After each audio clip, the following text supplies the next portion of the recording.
পিতা মাতার যদি বদ্ধ আপনার প্রতি পড়ে যায়, ওই অবস্থায় যদি মারা যান, ওই কবরে দুই দিকের মাটি আপনাকে এত জোরে ঠাসা দেবে, আপনার গায়ের যে হাড্ডি গোলা ময়দার মতো গোড়া গোড়া হয়ে যাবে।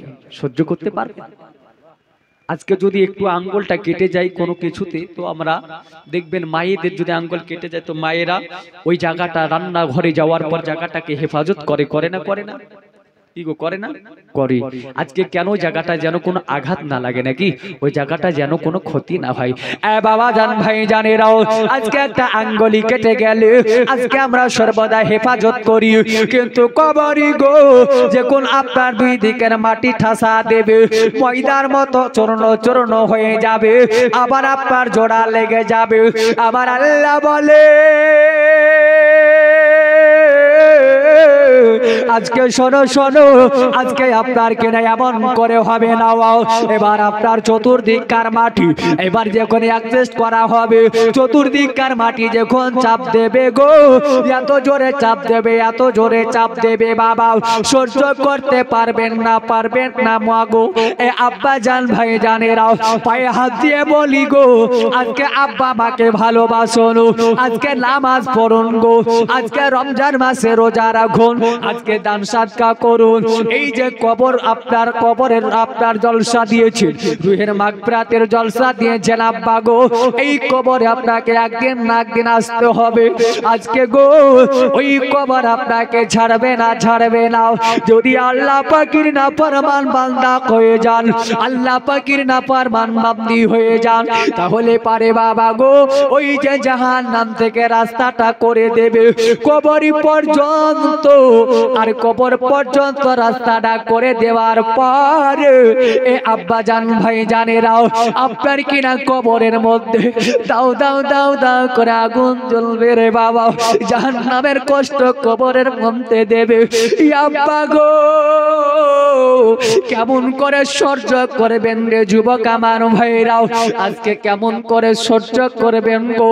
আজকে মা জননী তোমার কবরে চলে গেছে, ওই মা জননী কেঁদে বলে, আমার সন্তানেরা শোনো, পৃথিবীর জমিনে আমি মা তোমাদের জন্য কত কিছু করলাম, কত কষ্ট করলাম বেটারে, ওরে আমার সন্তানেরাও, আমি মা গো তোমাদের কাছে ভালো কোনো খাবার চাই না, আমি মা ধন দৌলত সোনা দানা চাই না রে বেটা, আমি মা তোমার কাছে আপনার জন্য হীরা মতি মুক্তা চাই না, চবি জায়গা চাই না বেটা রে, আমি মা কবরবাসী হয়ে গিয়েছি বেটা রে,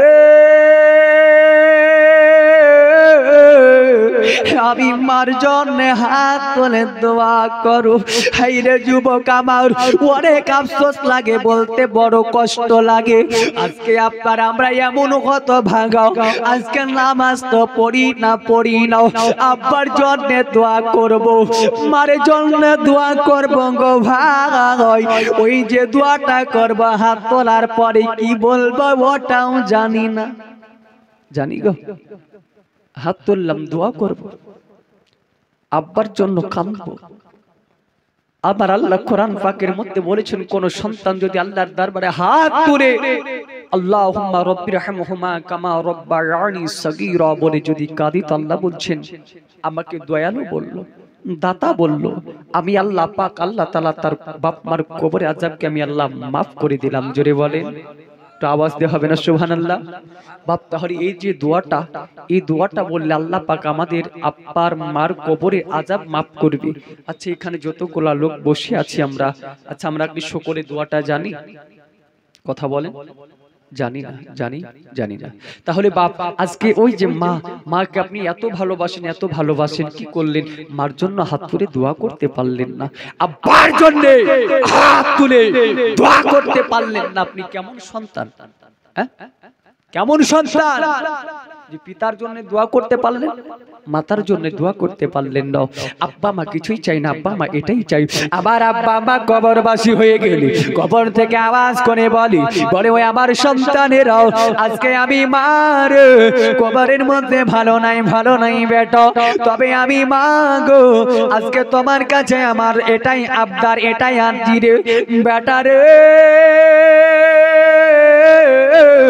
আমি মা আমার জন্য তোমরা বেশি বেশি দোয়া করো বেটা রে। কবর বড় সাপ বিচ্ছু পাকা মাকুরের ঘর রে বেটা, এই কবরের আযাব সহ্য করতে পারা যায় না। এ বেড়া দাও মা আপনাকে গর্বে লালন পালন করলো, গর্বে রাখলো, পোষা ব্যথা মা সহ্য করে নিল, কিন্তু মা আজকে কবরের আযাব সহ্য করতে পারে না। যদি কবরের আযাব সহ্য না করতে পারেন আব্বা গো, তাহলে বলেন আজকে আপনার কি না জাহান্নামের আযাব কেমন করে সহ্য করবেন রে বাবা।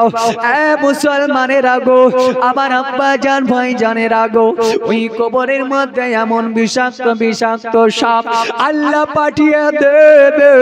আমার আল্লাহ পাক আল্লাহ তাআলা রব্বুল আলামিন জল জালালি ওয়াল ইকরাম বলছে, যারা আল্লাহ পাকের নাফরমান বান্দা বান্দি হয়ে মরল, ওই কবরে এমন একটা বিশাল আস্তাকা সাপ আসবে, একেবারে চবল মারলে পারে গো আপনার কি না বলা হয়েছে একবার চবল মারলে 40 গজ মাটির নিচে চলে যাবে।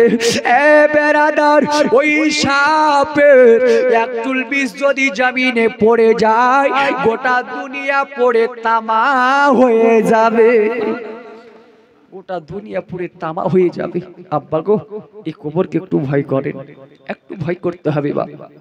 কবর এমন একটি জায়গা যে কবর স্থানে গেলে পারে গায়ের লোমগুলো দাঁড়িয়ে যায়। কবর এই আজকে আমরা কবরকে জিয়ারত করি বা করি না। মানুষ মারা যাওয়ার পরে কবর জিয়ারত করার জন্য যায়, তো অনেকে ফতোয়া লাগায় যে এরা মাজার পূজারী। কি গো বাবজি, বলে না এরা মাজার পূজারী। আচ্ছা বলেন তো, একটা অন্ধ ব্যক্তিকে যদি এই জায়গায় দাঁড় করিয়ে দেওয়ার পরে বলে যে বলো তো গুধিয়ে যাওয়ার রাস্তা কোনটা, যদি এই সোজা মুখ থাকে তো বলবে এই দিকেই হবে নাকি? হ্যাঁ, কারণ তো দেখতে পাই না, তাই এই দিকটা। আরেকজনকে যদি বলে যে বলে এই দিকটা, তো বলবে হ্যাঁ এই দিকটা, কারণ তো দেখতে পাই না।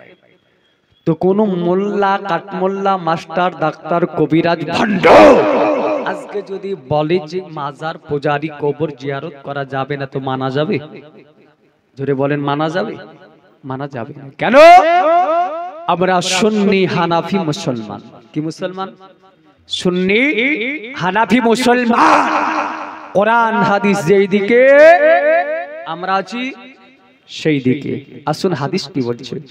নবী মুস্তাফার সাহাবী হযরতে বুরাইদা রাদিয়াল্লাহু তাআলা আনহু বলছেন, আন বুরাইদা তো ক্বালা ক্বালা রাসূলুল্লাহ সাল্লাল্লাহু আলাইহি ওয়াসাল্লাম নাহাইতুকুম আন জিয়ারাতুল কুবুরি ফাজুরুহা। নবী আমার বলে দিলেন যে যাও, আজ থেকে তোমরা কবর জিয়ারত করিও না। পরে নবী আমার বললেন ফাজুরুহা, তোমরা বেশি বেশি করে কবরকে জিয়ারত করো। জোরে বলেন সুবহানাল্লাহ। তো নবী আমার কবরকে জিয়ারত করতে বললেন না নিষেধ করলেন? বললেন।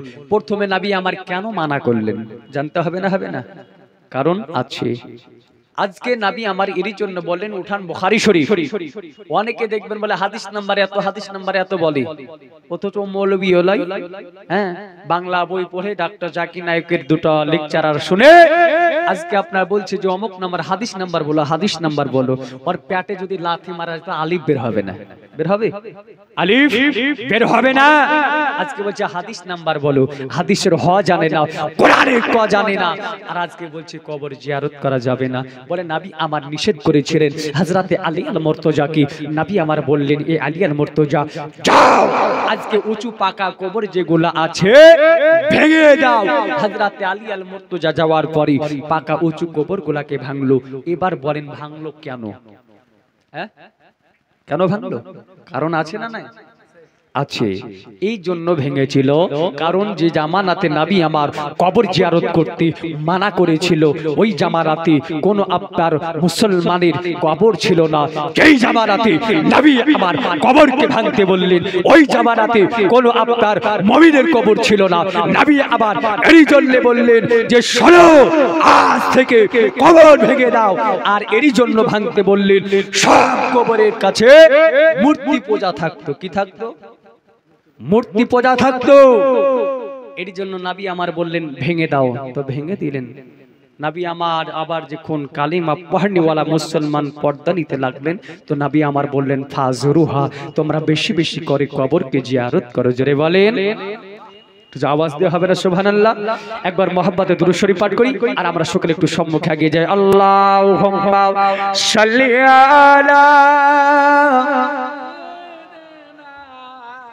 মাওলানা মুহাম্মদ ওয়ালা আলে। একটু আগিয়েছেন সামনে বাপ, একটু আগিয়েছেন ভাই। মাওলানা মুহাম্মদ দুঃখের দরদি মা, জনম দুঃখী মা, দুঃখের দরদি আমার জনম দুঃখী মা, গর্ভধারিণী মা, জনম দুঃখী মা, দুঃখের দরদি আমার জনম দুঃখী মা। আগে আসবেন না একটু? কি গো, কথা বুঝতে পারছেন না? একটু আগে আসুন।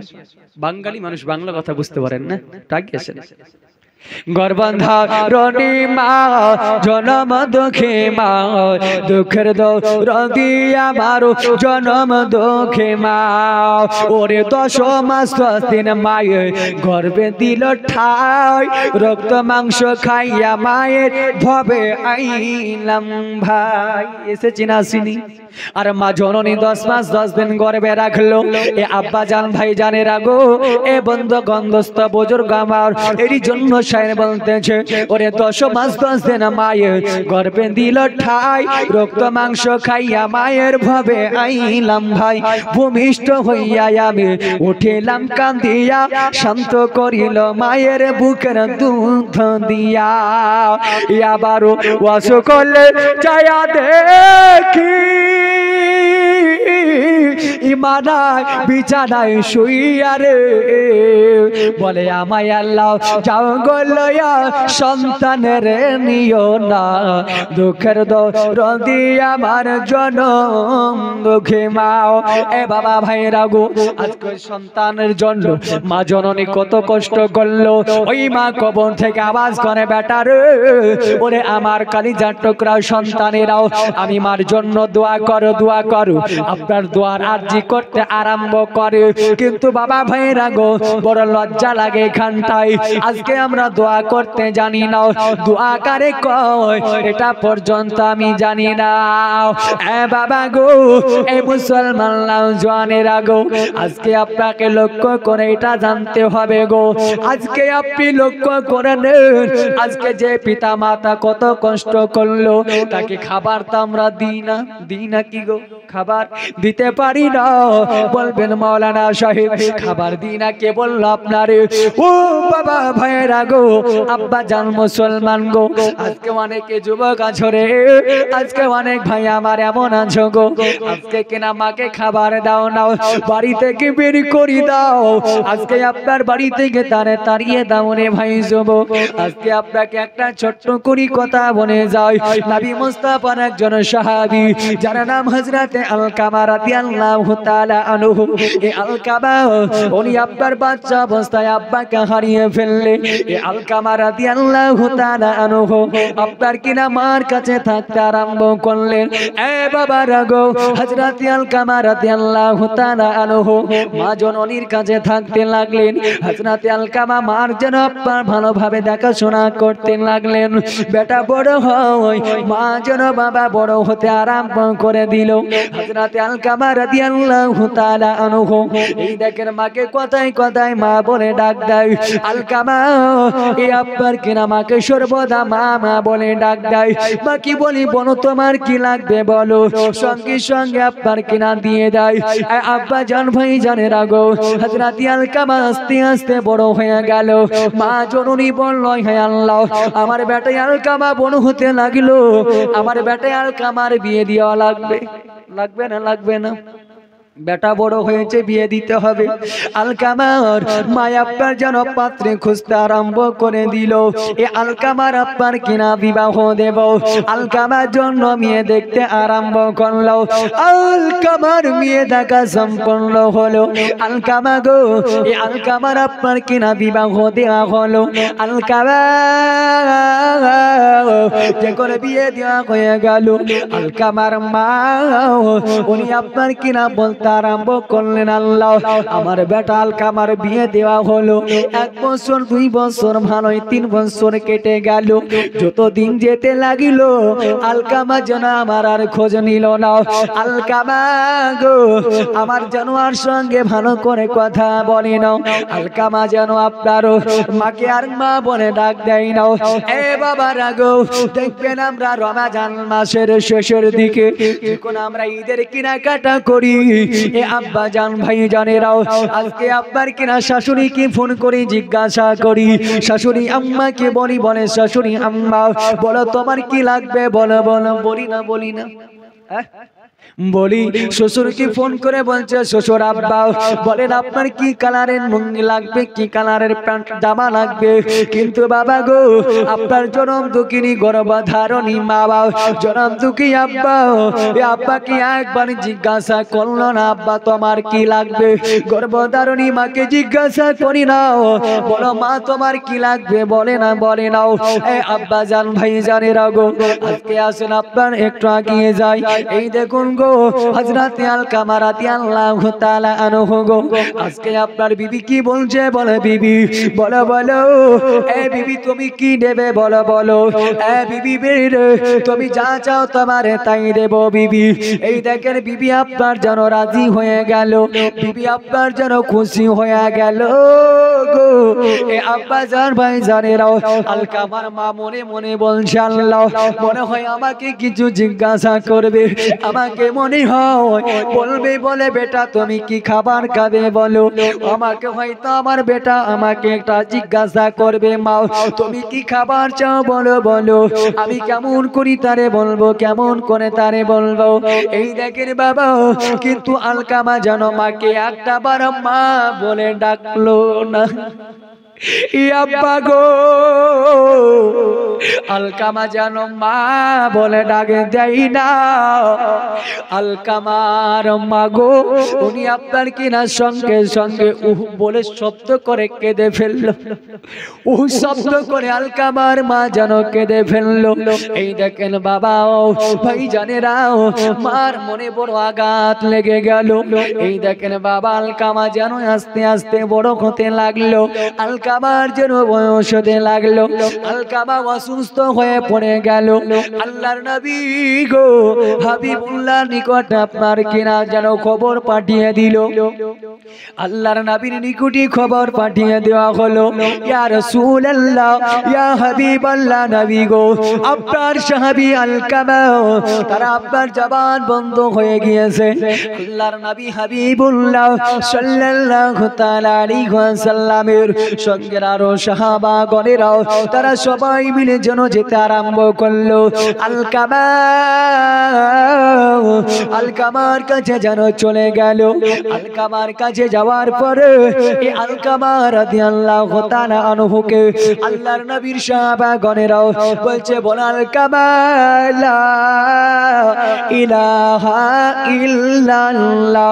আলকামা পড়ো লা ইলাহা ইল্লাল্লাহ মুহাম্মাদুর রাসূলুল্লাহ।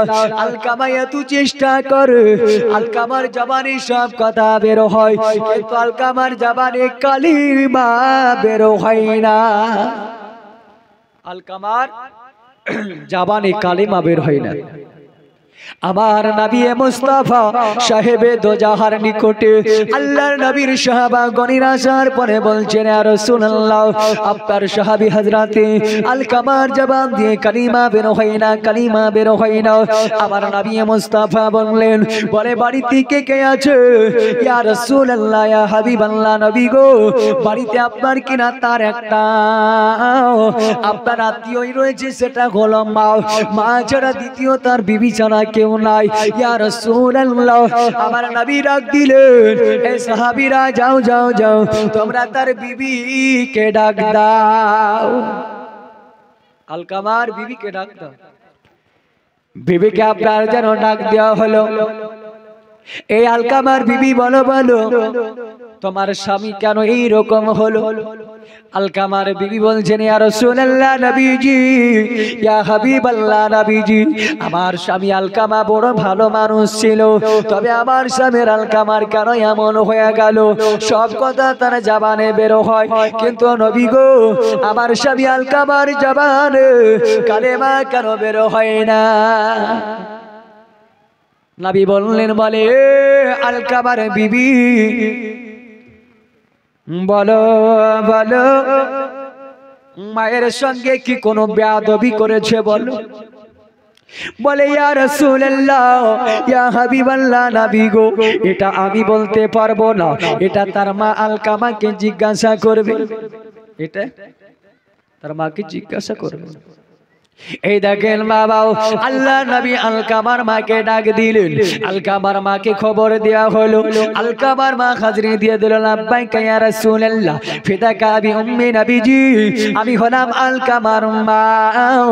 নবী আমার বললেন বলে এই আলকামার মা আজকে বলো বলো বলো আলকামার মা তোমার বেটাকে তুমি কি কোনোদিন বদদুয়া করেছো বলো? আলকামার মা বলছে ইয়া রাসূলুল্লাহ আমি কোনদিন আমার বেটাকে বদদুয়া করি না ইয়া রাসূলুল্লাহ, তবে নবীজি একদিন আমার বেটাই আলকামা আমি মা মনে মনে ভেবেছিলাম আমাকে মা বলে ডাকবে। একদিন দুই দিন এক মাস কেটে যায় ইয়া রাসূলুল্লাহ আমার বেটাই আলকামা আমাকে মা বলে ডাকে না। ইয়া রাসূলুল্লাহ আমার বেটা আলকামা আমাকে মা বলে ডাকেন না।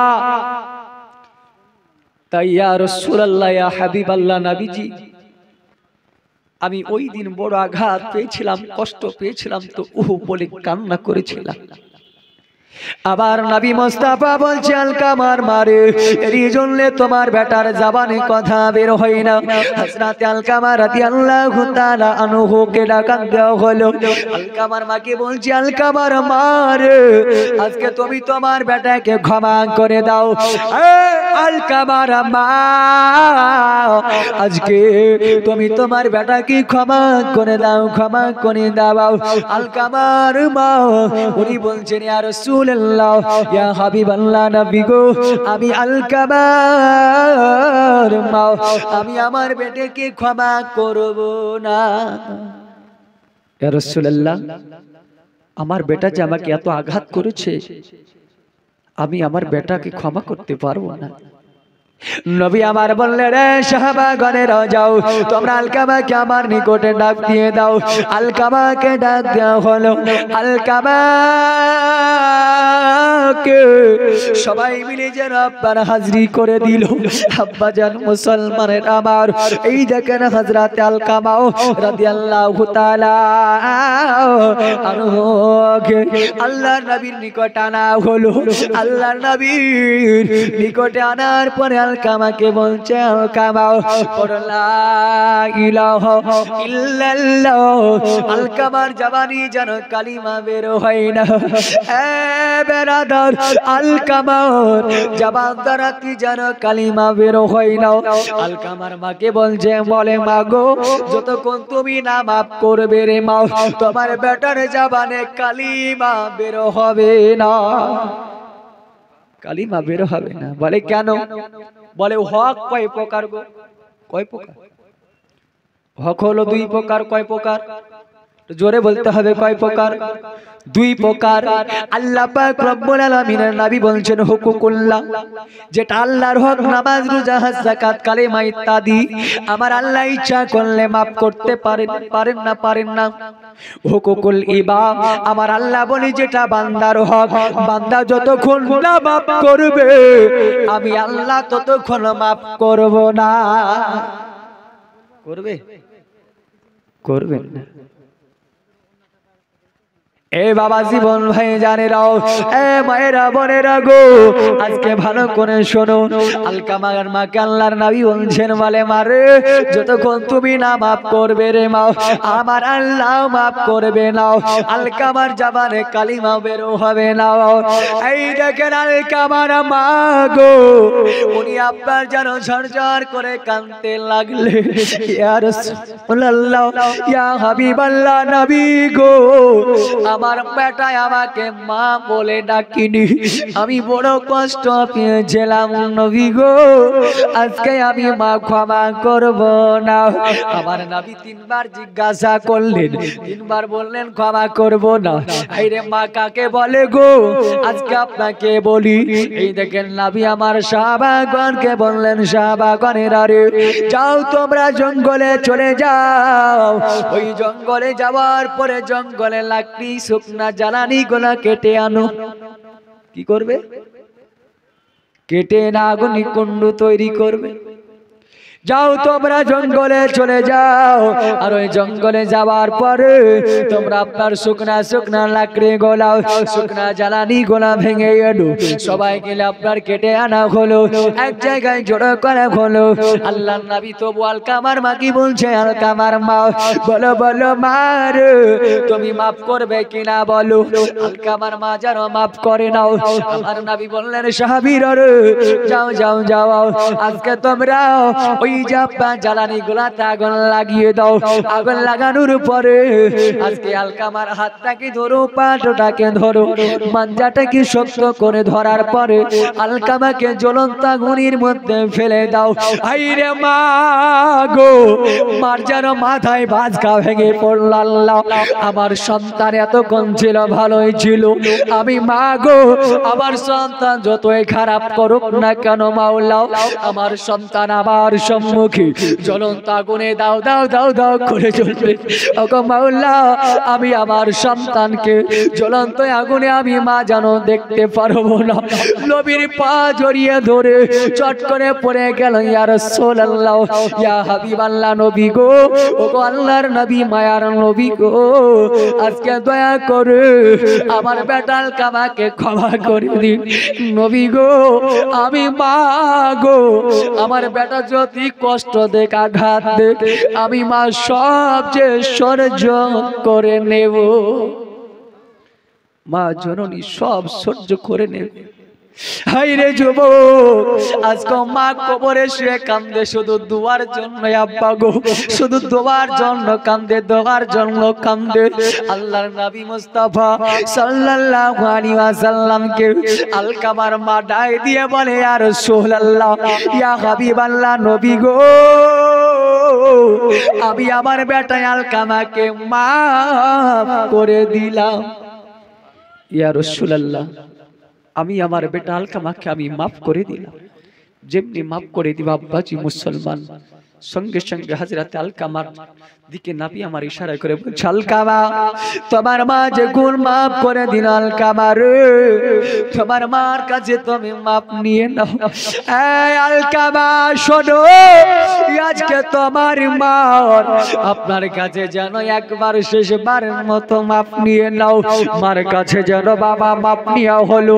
হযরত আলকামা রাদিয়াল্লাহু তাআলা আনহু গো, ইনি আপনার যেন মাফ নিয়ে নিলেন। নবী আবার বলছেন আলকামা পরে নাও কালেমা লা ইলাহা ইল্লাল্লাহ, জোরে একসঙ্গে লা ইলাহা, একটু জোরে জোরে বলতে হবে একসঙ্গে লা ইলাহা ইল্লাল্লাহ। ভাই জানবো ও দরে মদিনা আমরা কেমনে যাব জানি না, জানি গো জানি না, এর জন্য শের বলি ভাই জানবো হো দোরে মদিনা আমরা কেমনে যাব জানি না, দয়া করো দয়ার আল্লাহ পোড়াও মনের বাসনা, লা ইলাহা ইল্লাল্লাহ, জোরে লা ইল্লাল্লাহ। ভাই জানো বহু দূরে মদিনা, মদিনা অনেক দূরে, কিন্তু মদিনা বলাই আমাদের অন্তরে আছে না নাই? মদিনা বহু দূরে, কিন্তু মদিনা বলাই আমার অন্তরে, আপনার অন্তরে, আশিকের অন্তরে। এরই জন্য বলতেছে এ নৌকা চলে না মাঝি ছাড়া, চলে নাকি? চলে না, এরই জন্য বলে এ নৌকা চলে না মাঝি ছাড়া, রিকশা চলে না চালক ছাড়াও, দুনিয়া চলে না আল্লাহ ছাড়াও, আশিক বাঁচে না জিকির ছাড়া, লা ইলাহা ইল্লাল্লাহ, জোরে লা ইল্লাল্লাহ, জোরে লা ইলাহা ইল্লাল্লাহ। এই আলকামা পড়ে নাও কালিমা, লা ইলাহা ইল্লাল্লাহু মুহাম্মাদুর রাসূলুল্লাহ সাল্লাল্লাহু তাআলা আলাইহি ওয়াসাল্লাম। আল্লাহুম্মা সাল্লি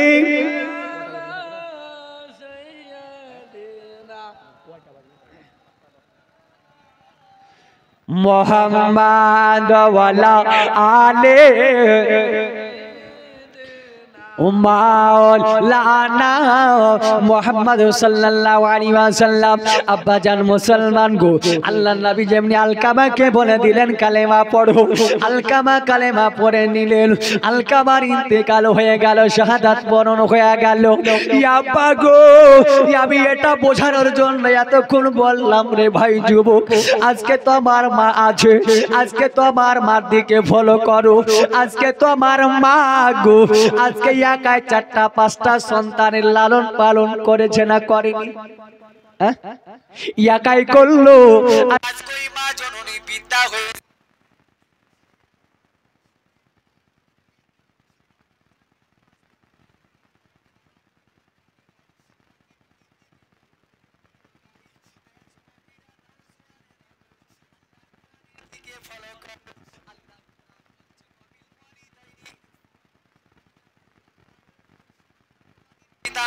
ইহসান করো, পিতা মাতার ভালোবাসো, পিতা মাতার খিদমত করো। যদি পিতা মাতা তোমার প্রতি নারাজ হয়ে যায়, আমি আল্লাহ তোমার ক্ষমা করব না। করবে গো? করবে না। আজকে মাকে দুটো খাবার দিতে পারি না। হাই যুবক, একটা মা 4টা 5টা বেটাকে লালন পালন করলো, কোনো অসুবিধা হলো? হলো না। যদিও হলো তো মা জানতে দিল না। এরই জন্য শায়ের বলে, ওই যে গজল বলতে বলতে রেখেছিলাম, গজল খুব কম বলি, আমি বলি না, মাগরিবের পরে এর জন্য একটু হয়তো বলছি, যে শায়ের বলতে বলতে রেখেছিলাম। এরই জন্য শায়ের বলে, আরে নাংরা বাচাল কানা খোড়া হইলে পারে ছেলে, ধোলা বালি ঝেড়ে তবু মাইয়াব যে আপন পালে, পুত্র যদি কুপুত্র হয় মায়ে নাহি ফেলে, হাজার দুঃখ সহিয়া তবু মাই যায় আপন ফালে। এটাই তো আবু সাইদ ভেবে বলে, আরে জান্নাত মায়ের চরণ তলে গো। ও তোরা দেখ বুখারী হাদিস খুলে করেছে নবী ঘোষণা, দুঃখের দৌড়ি আমার জনম দুঃখী মা। আব্বা জান ভাই জানে রাগো, ওই মাকে দুটো খাবার দিতে পারি না, ওই মাকে আপনার দুটো আপনার জানো আজকে আপনার আরামে থাকতে দিন না, বাড়ি থেকে বের করে দিই। আব্বাজি মুসলমান গো, একটুবার চিন্তা করে দেখুন, মা কোনোদিনই চাই না গো, মা কোনোদিন চাই না যে বেটা আমাকে হীরা দানা এনে দেখ, মা চাই না। চাই? চাই না। মা কি চাই? মা চাই এটাই যে বেটা আমাকে সর্বদা দেখা করুক, আমাকে মা বলে ডাকুক। কি গো, কোনোদিন কোনো মাকে শুনতে দেখেছেন বা বলতে দেখেছেন যে মা বলেছে বেটা আমাকে হীরা এনে দিতে হবে? শুনেছেন? শোনেন। কোন আব্বাকে শুনেছেন যে বেটা তোমার কাছে টাকা না, আমি তো দেখবো না, আমাকে এক্ষুনি একটা জিনিস কিনে দিতে হবে? বলেছে? বলেন। আব্বা মা কি চাই? আব্বা মা বলছে সন্তানেরা তোমাদের কাছে আমি বেশি কিছু চাই না, এহ জগতে যতদিন থাকবো আমি মা, আমি আব্বা, আমাকে আব্বা মা বলে ডাকতে। বেটা যখন ইহ জগৎ থেকে পর্দা নিয়ে নিব, মারা যাব, কবরে চলে যাব, বেটা আবার জানাজার ইমামটা তুমি হই। বেটা আমাকে যখন খাটলিতে করে নিয়ে যাবে গোরস্থানে, আবার খাটলিটা কাঁধে করে নিয়ে বেটা শোনো, যখন আমাকে কবরে নামাবে, আবার কবরে নামার পরে বিসমিল্লাহি ওয়া ফি সাবিলিল্লাহ আলা মিল্লাতি রাসূলুল্লাহ দোয়াটা পড়ি। বেটা শোনো, যখন আমাকে দাফন করে চলে আসবে, মাঝে মাঝে যাওয়ার পর প্রত্যেক দিন তো পারবে না, সপ্তাহেও পারবে না, মাসে মাসে না পারলে বেটা বৎসরে বৎসরে যাওয়ার পরে আমার খবরটাকে জিয়ারত করি।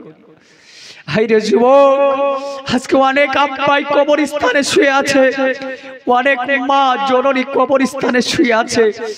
একটা বার আমরা আব্বার জন্য দোয়া করতে পারলাম না, একটা বার মা জননীর জন্য আমরা দোয়া করতে পারলাম না। হাই যুবক, আজকে যে মা কত কষ্ট করে আমাদের খাইয়েছে পড়িয়েছে, যে মা কত কষ্ট করে আমাদের লালন পালন করলো, আজকে ওই মা জননীকে আমরা চিনতে পারলাম না। ওই মা জননীকে আজকে আমরা কবরে দাফন করে দিয়ে বাড়ি গিয়ে মার জন্য দোয়াটা পর্যন্ত করতে পারলাম না। হাই যুবক, মা বলছে বেটা তুমি সর্বদা আমার জন্য দোয়া করো, কাঁদো, যাই নামাজের পাটিতে।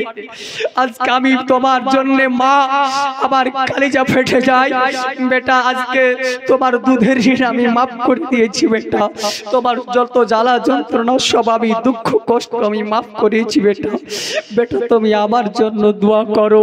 এই দেখুন বেরাদার, মাদিনাতুল মানওয়ারাতে একজন মা জননী দেখছে যে বেটা এখনো বাড়ি আসছে না, রাত্রি আপনার 8টা বেজে গেছে। প্রত্যেকদিন বেটা সন্ধ্যাবেলায় বাড়ি থেকে চলে আসে। আব্বাজি মা দেখছেন বেটা এখনো বাড়ি আসেনি। এই মা জননী আপনার দরওয়াজার সম্মুখে দাঁড়িয়ে রয়েছেন। রাত্রি 8টা বেজে গেল, দরজাটা বাতাসে নড়লো। মা এসে দেখছে বেটা এলো কিনা, এসে দেখছে যে বেটা আসেনি। মা আবার গিয়ে বসলো, কুকুরের নাড়া দিল। মা আবার এসে দেখে আবার গিয়ে বসলো। রাত্রি 9টা বেজে যাওয়ার পর মা দেখছে যে বেটা বাড়ি এলো। হায়রে মা, মা কাকে বলে? আজকে মা জননী যাওয়ার পর আজকে জলদি করে দরওয়াজা খুলতে গিয়ে মা জননী উঝটকে জমিনে পড়ে গেল। মা জমিনে পড়ে যাওয়ার পরে মা জননী একটু বড় সন্তানকে বুঝতে দিল না যে বেটা তোমার জন্য আমি জমিনে পড়ে গেছিলাম।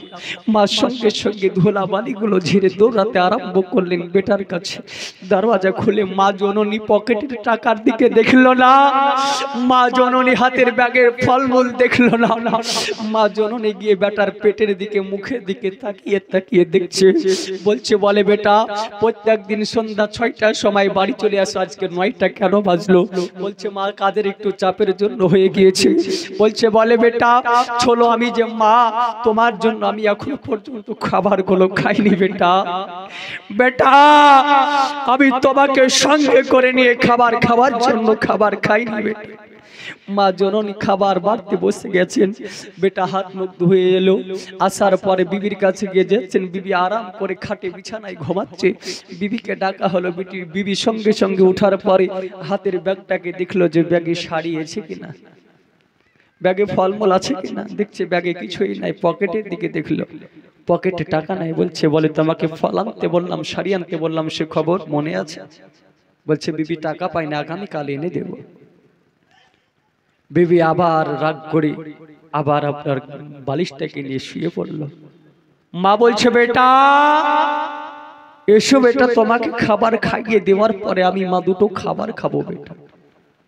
মা জননী বেটাকে ডাক দিচ্ছে।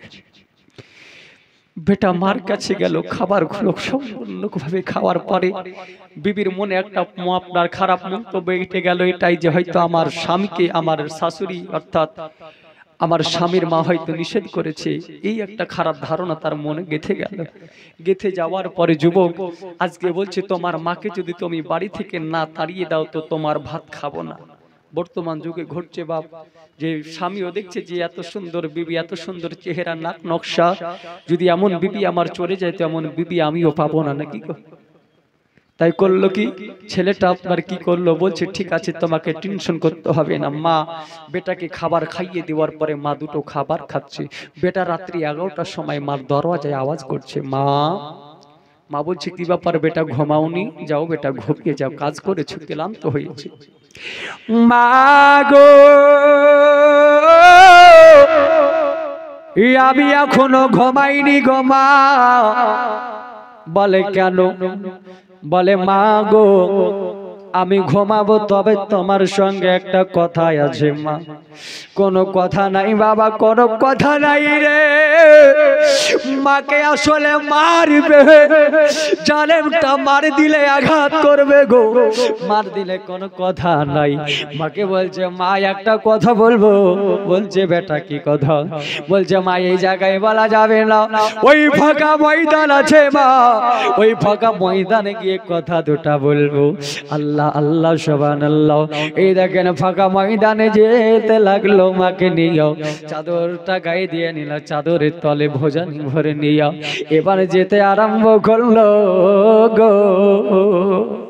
চাদরের ভিতরে ভুজালি নিয়া ওই দেখেন বাবা যেতে লাগিল।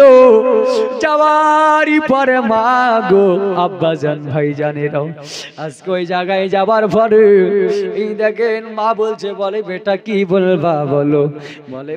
বলে মা তোমারে এই জায়গায় বলবো না বেটা রে, ওই যে পাহাড় দেখা যায় বেটা, পাহাড়ের ওপর তোমারে বলবো। মা বলছে, বলে মা গো আজকে বেটা বলছে মা পাহাড়ের ওপর যেতে হবে। বেটা বললো, বলে মা কোনোদিন আমি পাহাড়ের ওপর উঠি নাই রে, আজকে পাহাড়ে কেমন করে যাব বেটা, চলো চলো চলো। বেটা যেন মাকে তুলে নিয়ে গেল, যেমনি তুলে নিয়ে যাওয়া। আব্বা জান মুসলমান গো, এই বেরাদার দোস্ত বুজুর্গ আমার, ওই পাহাড়ের ওপরে যাওয়ার পরে মা কাকে বলে? এই যুবক আমার, গোসাইপুরি গ্রামের আব্বা গো ভাইরা, আপনাদের পায়ে হাত দিয়ে বলি মা কাকে বলে শুনুন। মা বলছে, বলে বেটার এত দূর কষ্ট করি বেটা আমার, আজকে পাহাড়ের ওপরে তুললি রে বেটা, দেখি বেটা তোমার কোন জায়গাটায় লেগেছে রে বেটাও, আমি মা তোমার ওই জায়গাটাতে আমি একবার হাত বলে দিই রে বেটা। মা গো বলছে, বলে বেটা কি বলবা বলো বলো। যেমনি কথা বলা মা যেন বাবা বেমুখ হয়ে দাঁড়িয়ে আছে। ছেলেটাও জালিম ছেলেটার দিলে দয়া হলো না রে, ওই ছেলেটার দিলে মায়া হলো না, মায়া হলো না। ওই ছেলেটা মারি কালিজাতে লাথি মেরে পাহাড় থেকে ফেলে দিল, পাহাড় যেন গড়তে গড়তে যেন নিচে চলে এলো। যেমনি বাবা ছেলেটার মা জননী নিচে পড়ে গেছে, ছেলেটা নেমে গেল। নেমে যাওয়ার পরে মার কাছে এসে বলছে, মারি আজকে মা, আজকে ওই বলে যেমনি মা বলে ডাক দিব, মা ধসমস করে উঠে গেল। বলে বেটা রে আজকে এত কষ্ট করি বেটা, আজকে পাহাড়ের উপরে তুললি রে বেটা, আজকে বেটা আমাকে লাথি মেরে জমিনে ফেলে দিলি বেটা। আমি মা আমাকে পাহাড়ের উপর তুলতে গিয়ে বেটা তোমার কোন হাতটাই লাগলো রে বেটা, আমি ভাই আমার লাথি মারতে গিয়ে বেটা দেখি তোমার পায়ে লেগেছে দেখি বেটা, একবার আমি মা দাও রে, আমি তোমার পাটায় হাত বুলিয়ে দিই বেটাও। জালিম ছেলেটার দিলে দয়া নাই মায়া নাই, মা জননীকে একটা সজুরি চর মেরে দিল, আল্লাহর আরশ কাঁপতে আরম্ভ করে দিল। এ বাবা রাগো, আল্লাহর আরশ যেন কাঁপতে লাগে, ফেরেশতারা আল্লাহকে বলছে আল্লাহ তার সহ্য করতে পারি না, একবার তো আমি হুকুম দাও, আমি ওই জালিম ছেলেটাকে ধ্বংস করে দেব মাওলা। আমার আল্লাহ বলে একটু ধৈর্য ধরো, সবর করো। আজ মা কি জিনিস রে, আজকে ইতিহাস সাক্ষী হয়ে থাকবে রে বাবা। আজকে জানো মা জননীকে চর মেরে ফেলে দিল, মা জমিনে পড়ে গেল। মা চর মারার পরেও মা বেটার জন্য বদদুয়া করে না গো। হাইরে যুবক, মা আবার উঠে দাঁড়িয়েছে। ওই জালিম ছেলেটা চাদরের তল থেকে ভোজালিটা বের করে মার যেন বাবা কালি যাই গেঁথে দিল। মারি কালে যাতে ভোজালি গেঁথে দিল। মা জমিনে পড়ে গেল গো। মা জমিনে যেমনি পড়ে যাওয়া, এই ছেলেটা আপনার কি নাও আজকে দেখছে মা জমিনে পড়ে গেছে। ও মা জননী ছেলেটাকে বলছে, বলে বাবা রে, আজকে আমাকে রাত্রি বেলা পাহাড় থেকে আনলি রে বেটা। শোনো রে, আজকে আমি মা জননীকে পাহাড় থেকে লাথি মেরে ফেলে দিলে বেটা। আজকে আমি মা জননীর বুকে তুমি চাকুন আঘাত করলে রে বেটা। বেটা রে, আজকে তোমার হাত দুটা দাও রে বেটা। আমার কলিজায় চাকুর আঘাত করতে গিয়ে বেটা, আমার গালে ছড় মারতে গিয়ে বেটা, তোমার হাতটাতে বড় ব্যথা লেগেছে বেটা। अभी माँ पर खाली जाते चाकू आघात करते गए बेटा, आज के তোমার হাতে বড় আঘাত লেগেছে বেটা। হি আমি মা আল্লাহর দরবারে ফরিয়াদ করে দিব, আল্লাহ আমার সন্তান আমাকে না বুঝে মেরেছে, আল্লাহ তুমি আমার সন্তানকে মাফ করে দাও। জোরে বলবেন না সুবহানাল্লাহ। মা কাকে বলে, হি আব্বা কাকে বলে? আব্বা জান, ভাই জানে নাও, আজকে সন্তানটার জন্য মা বদদুয়া করে না। আজকে মা জননী সন্তানের জন্য আল্লাহর কাছে দোয়া করছে, আল্লাহ আমার সন্তান না বুঝে আমাকে আঘাত করেছে, আল্লাহ আমার সন্তানকে তুমি মাফ করে দাও। আমি মা মাফ করে দিলাম। জোরে বল। আইরে যুবক, আজকে আমরা এমন আছি যে মা জননীকে আজকে আমরা চিনতে পারলাম না, মা জননীকে ভালোবাসতে পারলাম না। আব্বা জান মুআজ্জাজ সামাইন ইকরাম, একটা বার দুরূদ শরীফ পড়ুন, বক্ত আস্তে আস্তে আমি শেষ করি। আল্লাহুম্মা সাল্লি আলা